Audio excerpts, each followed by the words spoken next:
vocês? Espero que sim, eu estou bem. Estamos aqui para mais uma videoaula, que será aula de Geografia direcionada para os alunos do 8º ano. E vocês já sabem, assim como nas aulas anteriores, peguem um caderno, peguem um livro, porque nós vamos precisar. Então bora lá começar a aula, mas antes disso, roda a vinheta. Anote o número. Então galera, hoje a gente vai dar início ao capítulo 6, né, que fala aí sobre as dinâmicas populacionais na América. No capítulo anterior a gente já veio trazendo essa discussão aí, né, na parte final, principalmente na segunda metade do capítulo 5. A gente já veio trazendo algumas perspectivas acerca das características da população, tá? Mas no início do capítulo 5 a gente começou a fazer algumas discussões acerca das paisagens naturais da América, tá? Então a gente falou das paisagens, a gente falou como é que a paisagem é estruturada também pelas atividades humanas, tá? E a partir disso a gente chegou em algumas características da sociedade americana. Hoje a gente vai trabalhar de forma mais específica, começar a trabalhar de forma mais específica essas características da demografia americana, tá? Então a gente vai analisar aí os contrastes que são revelados, né, pelos indicadores socioeconômicos principalmente e pela movimentação principal, né, dos fluxos migratórios, né, no interior do continente, tá? Então a gente vai fazer essa discussão hoje. A gente vai procurar entender aqui como é que se estrutura a demografia americana. A gente vai entender um pouco sobre a educação, sobre a saúde, a renda, não é? A partir da análise do IDH da América, tá? A gente vai entender aí o nível de escolarização, a longevidade da população. A gente vai falar sobre o PIB também e como é que acontece a distribuição de renda, tá? E além disso a gente vai trazer essa discussão aí acerca dos fluxos migratórios que acontecem no contexto da América e como isso é possibilitado também pelas desigualdades regionais, tá? Então a gente vai trazer aí essa discussão nessa aula, bora lá. Então galera, a gente inicia essa aula falando da demografia do continente americano, tá? Então a gente vai entender aqui algumas perspectivas acerca da América Latina e da América Anglo-Saxônica, que é uma divisão que a gente viu no momento anterior, tá certo? Então para isso já deixo aí na tela de vocês uma imagem, tá? Que tá falando aí, nessa imagem, né, essa tabela no caso, tá trazendo aí a população e a taxa de crescimento vegetativo da América em 2019. Então, na América Latina, a população em milhões de habitantes era de 648,1, né, aqui em milhões, né, milhões de pessoas. Na América Anglo-Saxônica, a gente tem 316 milhões de habitantes. E a taxa de crescimento aí varia em torno de 0,92% e 0,63%, né, na América Latina e na América Anglo-Saxônica, respectivamente. O que é que a gente consegue ler, galera? Qual a leitura que a gente consegue fazer a partir dessa nossa tabela aqui? Tá? A gente consegue perceber que existe sim um número elevado de população absoluta. Quando a gente faz a soma aí da população da América Latina e da América Anglo-Saxônica, a gente percebe quase 1 bilhão de habitantes, né? Então muitos países americanos apresentam aí taxas de crescimento populacional abaixo da média mundial. A média mundial, galera, em 2019 era de 1,1%, tá? Aqui no contexto da América a gente tem 0,92 e 0,63, ou seja, a taxa de crescimento populacional está abaixo da média mundial. E isso acontece por causa de algumas dinâmicas, tá? Isso é consequência, por exemplo, da queda mais acentuada dos índices de natalidade em relação às taxas de mortalidade. O que é que está acontecendo? Está nascendo menos gente e está morrendo gente, tá? O que está acontecendo aqui no Brasil, a partir principalmente da década de 1990, é uma diminuição no número de nascimentos.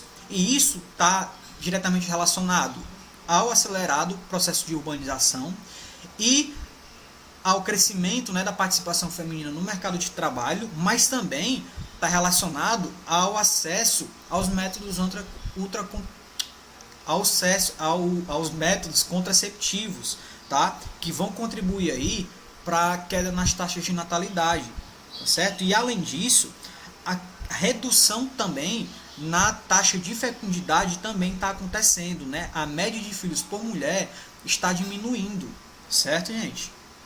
Então, a gente percebe que existem alguns indicadores populacionais que vão nos dar um direcionamento estatístico aí sobre as características demográficas dos países, né, no contexto da América. Então, a gente vê aí a taxa de natalidade, a taxa de fertilidade como indicadores importantes, tá? Porém, além desses, existem sim outros indicadores aí que são mais usados na atualidade, que nos dão a possibilidade de fazer uma leitura sobre a demografia dessas regiões. Então a gente tem o Índice de Desenvolvimento Humano, né, que vocês sabem bem, já conhecem, que é o IDH, e a gente tem também, né, o coeficiente de Gini, que eu acredito que a gente já tenha explicado lá no momento anterior, tá certo? Então aí na tela de vocês eu já estou deixando uma representaçãozinha, né, uma tabela também sobre o coeficiente de Gini na América, né, os países que se destacaram aí em 2017. Então aqui são dados de 2017, tá?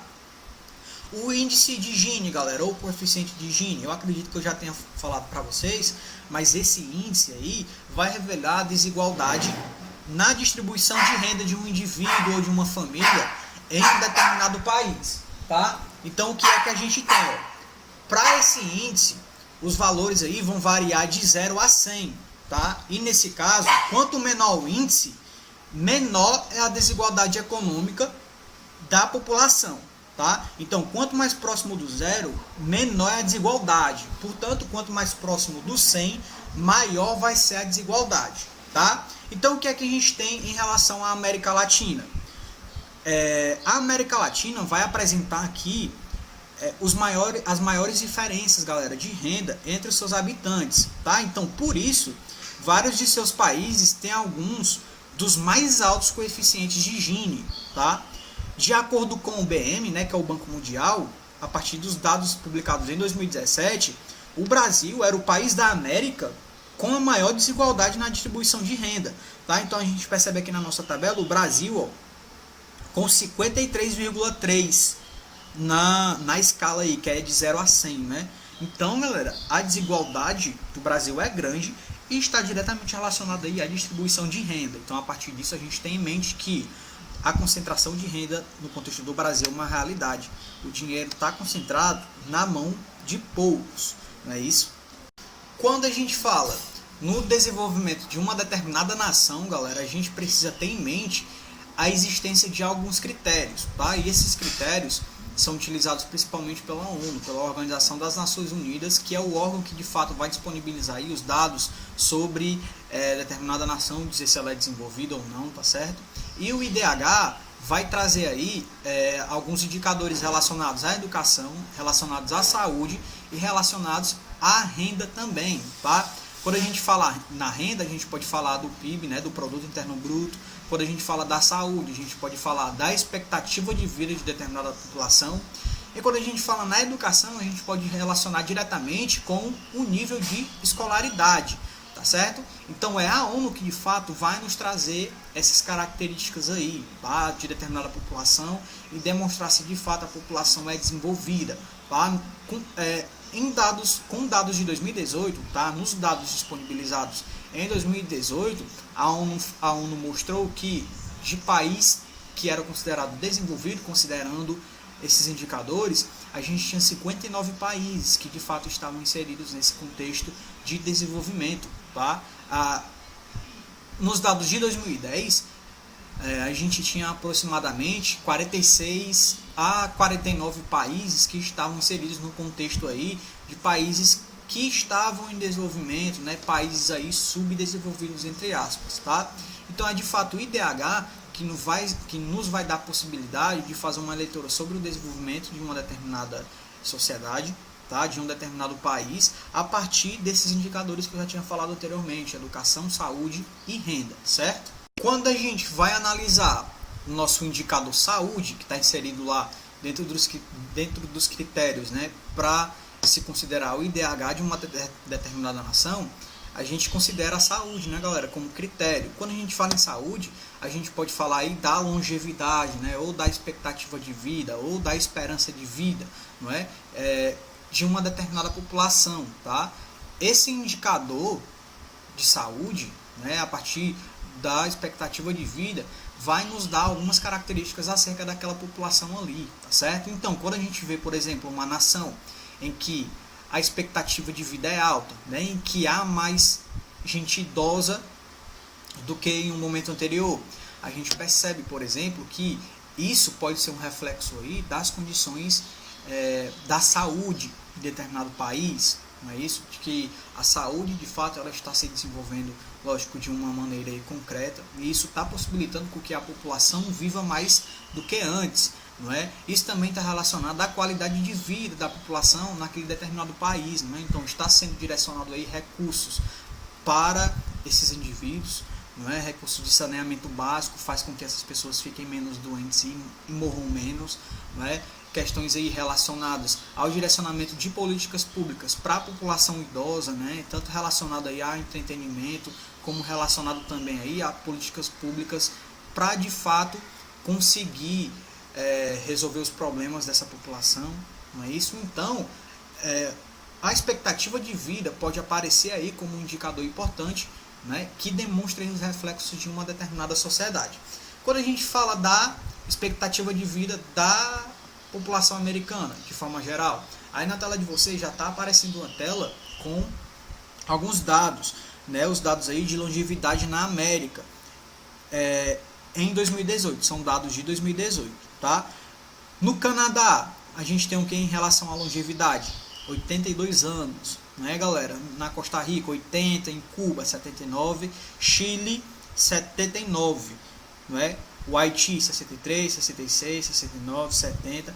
Então aqui a gente consegue ter uma noção da expectativa de vida das populações dos países do continente americano, tá? Em que a gente vê que o Canadá aí, ó, é o país que de fato apresenta a maior expectativa de vida, e a gente percebe inclusive que o Canadá, que essa expectativa de vida está diretamente relacionado aí à qualidade de vida da população no Canadá, não é? É considerado aí de fato um país desenvolvido, não é? Que direciona recursos para a sua população, e claro, isso vai aí estar diretamente relacionado à longevidade dessa população.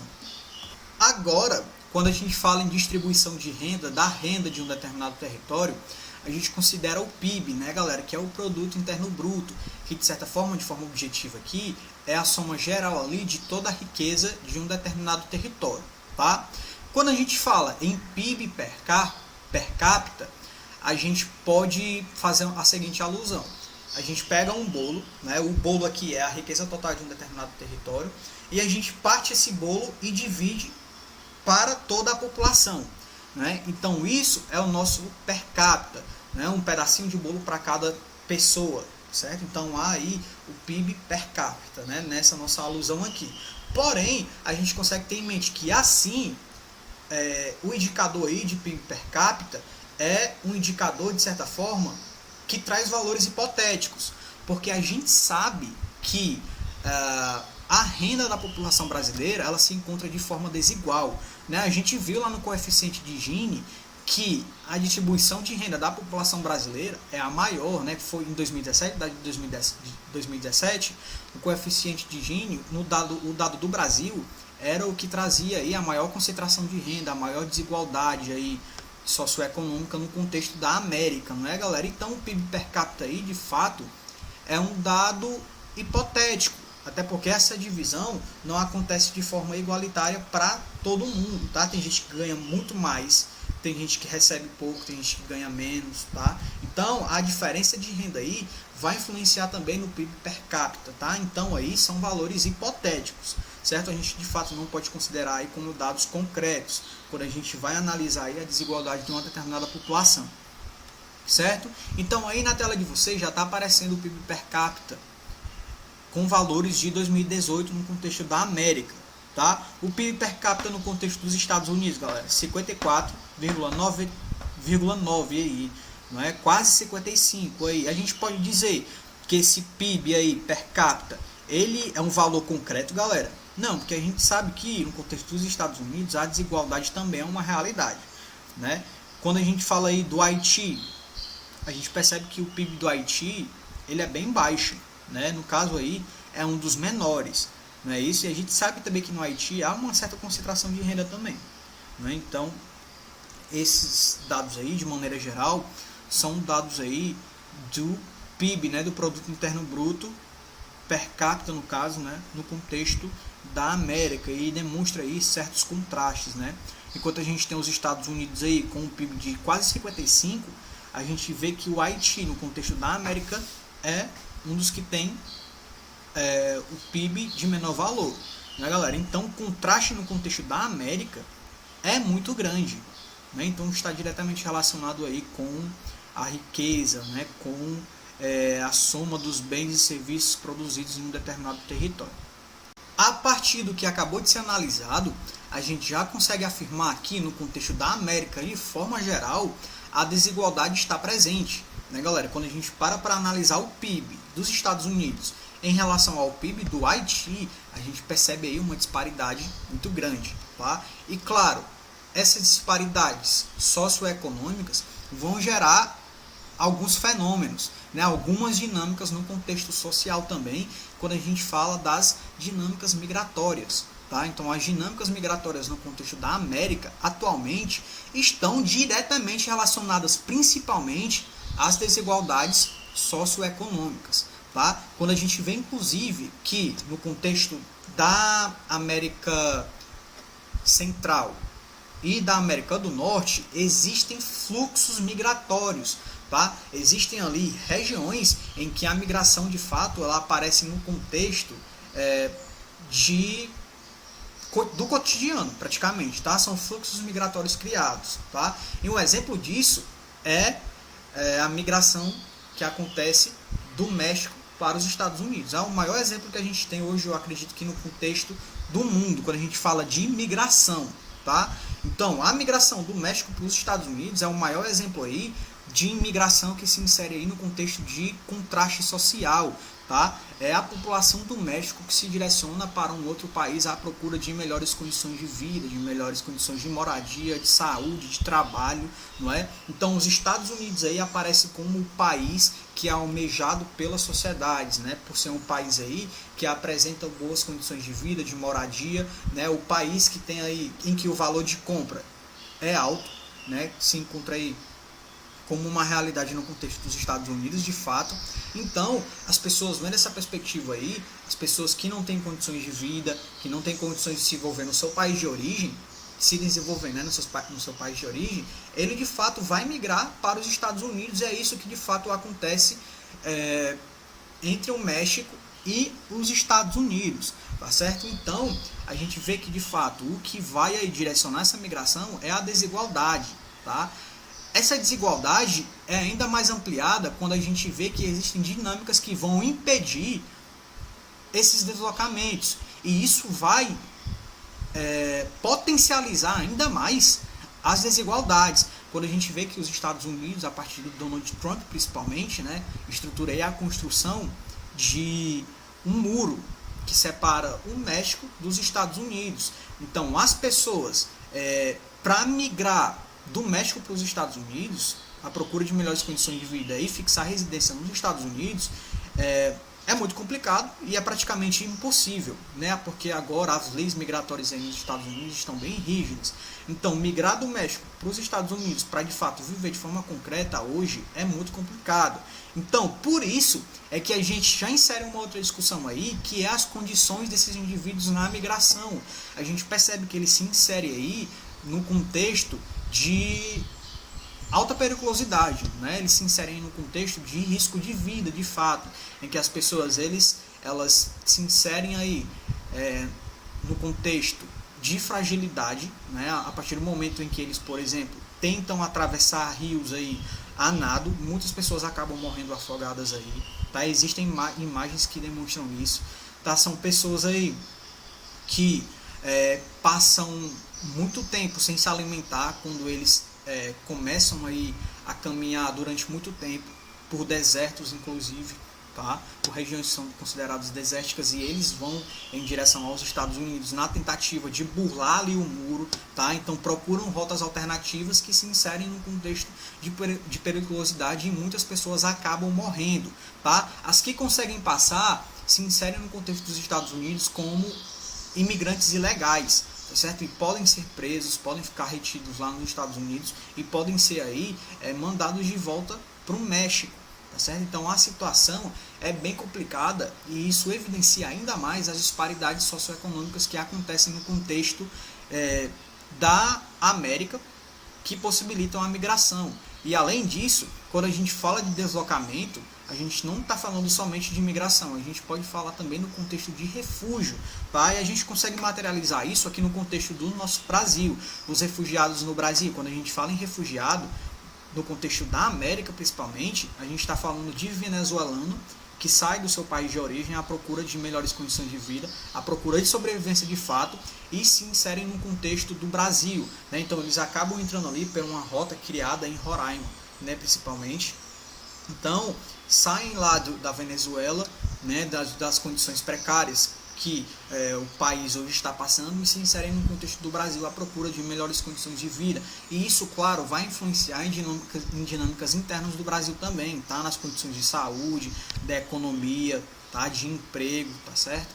Porém, o Brasil hoje é um país que de fato oferece condições, né, por mais que sejam mínimas. O Brasil sim é um país que recebe essas pessoas, que dá condições, que tem leis de refugiados e leis migratórias aí relativamente flexíveis, tá? Então recebe grande número de refugiados aí venezuelanos e além disso refugiados também de outros continentes. Quando a gente percebe que o Brasil aí a segunda maior quantidade aí de refugiados, pelo menos que se inserem no contexto do Brasil, a partir de 2018 foram refugiados sírios.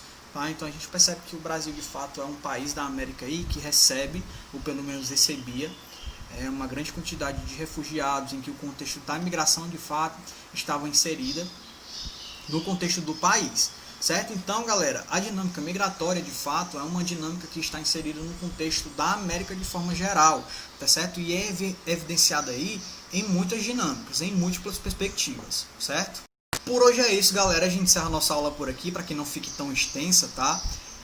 Espero que vocês tenham entendido. E vocês já sabem, caso não tenham entendido, entrem em contato comigo. A gente tem o Google Meet, a gente pode fazer essas discussões, né? Ampliar e tirar as dúvidas que porventura surgirem. E a gente se vê na próxima aula, tá? Um forte abraço e continue estudando. Valeu!